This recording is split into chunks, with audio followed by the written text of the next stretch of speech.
আমি একটা মেয়ে হয়ে বলতেছি, ছেলেরা আসলেই অনেক বেশি ভালোবাসে। কেউ মানুক বা না মানুক, আমি এই কথাটা মানি। এটা একটা আপুর গল্প। আপু আমাকে বলছিল, আমি যখন ইন্টার ফার্স্ট ইয়ারে পড়ি, একটা ছেলে আমার পিছনে সব সময় ঘুরঘুর করতো। আমি যেখানেই যেতাম ও ঠিক আমার পিছনেই থাকতো। আমরা একই মহল্লাতে থাকতাম।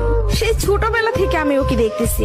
একটু জেদি, তবে কোনো মিথ্যা নেই ওর ভিতরে। ফলচাতুরি এসব কিছুই বুঝে না, আর অনেক চাপা স্বভাবের একজন মানুষ। কষ্ট হলেও মুখ থেকে কোনো কথা বের করে না। ওই যে একটা কথা আছে না, বুক ফাটে তো মুখ ফুটে না। এমনকি আমি যখন ওকে দাঁড় করাই বলতাম, কিছু বলবেন, ও বলতো না কিছু না। একদিন আমিও ওকে প্রপোজ করলাম আর বললাম, আপনাকে দিয়ে কিছু হবে না, আমি সারাটা জীবন আপনার সাথে থাকতে চাই, আপনার বউ হতে চাই আমি। কখনো দূরে সরাই দিবেন না তো? জীবনে যা কিছুই হয়ে যাক, আপনি আমার পাশে থাকবেন, কখনো আমাকে একা ফেলে যাবেন না।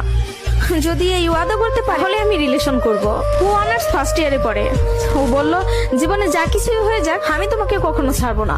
আমাদের সম্পর্কের বয়সটা যখন 2 বছর, তখন আমার বাসায় বিয়ের প্রেসার দেওয়া শুরু হয়ে গেল। ফ্যামিলি দেখে ছেলে খুঁজতেছে, সরকারি চাকরিওয়ালা, বিসিএস ক্যাডার। এসবের মধ্যে আমি ওর কথা বলতে ভয় পেতাম, কারণ ও এখনো পড়ালেখা করতেছে। চাকরি তো দূরের কথা, চাকরি পাইতে তো অনেক সময় লাগবে, কিন্তু আমার ফ্যামিলি তো আমাকে সময় দিবে না। আমি অনেক কষ্টে আম্মুকে রাজি করাই। আম্মু যেন আব্বুকে এই কথাটা বলে, আর আম্মু আব্বুকে বলে। আব্বু সাথে সাথে মুখের উপর বলে দেয়, সম্ভব না, বেকার ছেলের হাতে আমি আমার মেয়েকে দিব না। তখন আমিও ভাবছিলাম, কথাটা তো ভুল না, কথাটা তো সঠিক। কোনো বাবা মাই চাইবে না বেকার ছেলের কাছে মেয়েকে বিয়ে দিতে। আমি নিজেও তো কখনো চাইবো না, কিন্তু তারপর মাথায় চলতেছে, আমি যদি ওকে হারাই ফেলি, আর কখন কি ফিরে পাবো ওকে? আমি তো আর ফিরে পাবো না। পরবর্তীতে আমি ওকে সব বলি, ওকে বলি কি করব বলো। তখন বুঝতে পারতেছিলাম ও কান্না করতেছে। ও আমাকে বলে, আম্মু ডাকতেছে, জাস্ট একটা মিনিট, আমি আম্মুর কথাটা শুনে আসি। তুমি একটু লাইনে থাকো, এসে তোমার সাথে আমি কথা বলতেছি।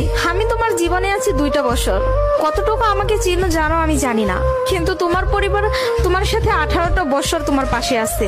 আমি কখনো বলবো না যে তুমি তাদের ছেড়ে আমার কাছে চলে আসো। আমি জানি না আমার বাসায় থেকে মেনে নিবে কিনা।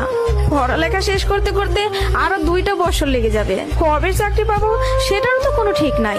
আমি যদি তোমাকে ভালো না রাখতে পারি, আমি তো নিজেকে কখনো মাফ করতে পারবো না। আমার কাছে তোমার হাসিটা অনেক দামি। তোমার যেটা ভালো মনে হবে তুমি সেটাই করো। তুমি যা বলবো আমি সেটাতেই রাজি। এসব কথা শোনার পরে, আর যাই হোক, একটা মেয়ে তার ভালোবাসার মানুষকে কখনো ছেড়ে যাইতে পারে না।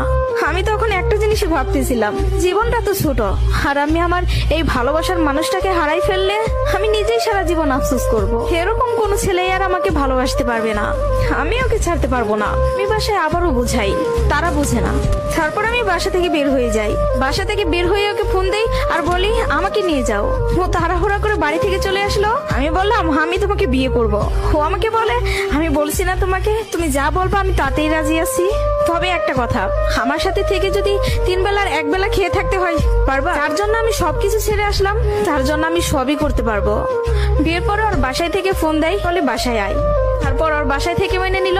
তার কিছুদিন পর আমার বাসায় থেকেও মেনে নিল।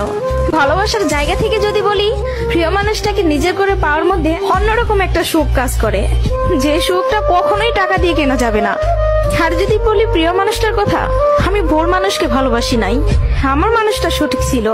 সেই মানুষটা আমাকে বিন্দু পরিমাণে কষ্ট দেয় নাই। আমি সবসময় একটা কথা বলি, ভালোবাসা সুন্দর যদি মানুষটা সঠিক হয়। প্রিয় মানুষটা যখন নিজের হয়ে যায়, তখন এতটা শান্তি অনুভব হয়, তা হয়তো বলে বোঝানো যাবে না।